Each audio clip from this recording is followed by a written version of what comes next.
Again, still the family. Hello, let me just check that my audio settings are not going to be distorting. 1 2 1 2, no they're not. Hello. Gosh, I need a haircut. My hair isn't normally this long, it's just I've not had a chance to cut it. I've just spent the morning doing some graphics for two films mainly.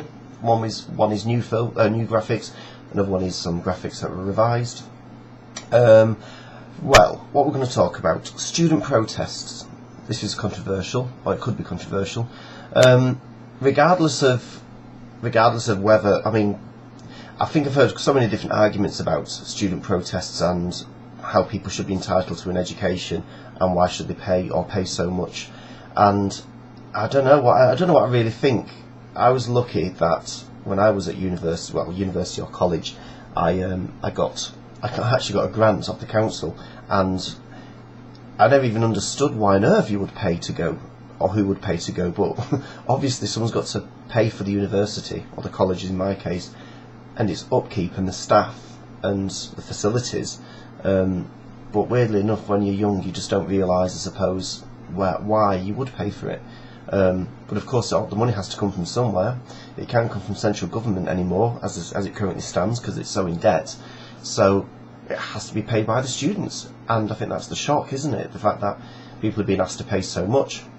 Now, I appreciate the money has to come from somewhere, and I don't care enough to actually worry where it comes from, because selfishly I'm no longer a student and I've no younger children, so it's not going to affect me, but it's going to affect a lot of other people.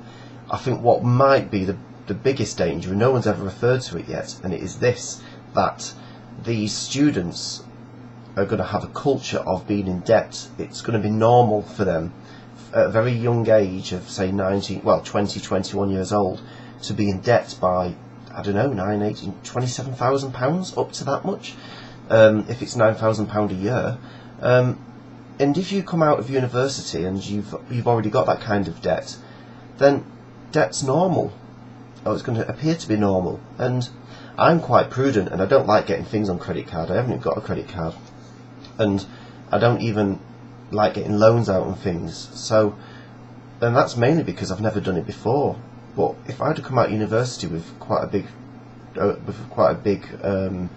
bill to pay at the end of it, and knowing that that's going to be with me for many years to come, I probably wouldn't concern myself too much about taking more debt on, because it's the normal thing to do.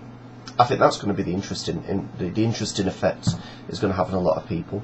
Anyway, that's just my view. I don't care enough about, as in, it's not I don't care, I don't have a strong enough opinion on whether students should pay it or shouldn't. Someone's got to. At the end of the day, I suppose it's the students that are going to have a better life, because they can get a better job, so they're going to benefit from it in the end anyway. I suppose that's the way the government are looking at it. Anyway, that aside, what else was I going to talk about? There's not much else really. I don't want to do a long blog because... Oh, I'll tell you what. I don't know if I should talk about this or do it as a separate video blog. I'll do it as a separate video blog. Anyway, that's it. That's my view on the students. And the student protests in London was madness, smashing up the streets and things. It's so sad to see like the Supreme Court windows being like just smashed. It's just mindless. Nothing's achieved by it. It's not helping anyone. But I don't know. It's quite sad to see, really. That's that. I'd like to know your view on the on the government's decision about student loans, and about whether, it has to, in my view there's no alternative really, but maybe you think there is. Right, that's my nice topical Friday afternoon. Is it afternoon? Yeah, Friday afternoon debate. Student loans. Right then. All right. See ya. God, my hair looks a mess.